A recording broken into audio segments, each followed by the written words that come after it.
Bakit uhaw? Siya yung tungaw, mukhang kalabaw. Ay, ang boring. Saan na kaya si Jonathan? Wait nga, tawagan ko nga.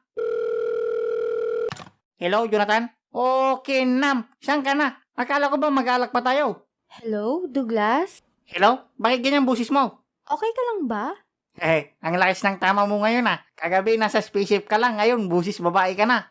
Douglas, ako to, sobre. O Jonathan, may tanong pala ako sa'yo. Nakita mo ba ako sa inyong brief ko? Brief? Oo, yung one piece sa harap tapos bindin sa likod. Ha? Yung may butas nga sa harap para pag ihi ko kahit di ko natanggalin, hindi ko alam kung saan na yun eh. Yun na lang kasi yung natirang brief ko. Sabi ko naman kasi sa'yo, dapat pinapaalam mo kung gagamitin mo. Wag mo na lang sabihin sa iba na wala akong brief. Nakakahiya kasi baka sabihin nila kayo bre. Lalong di ako sagutin nun.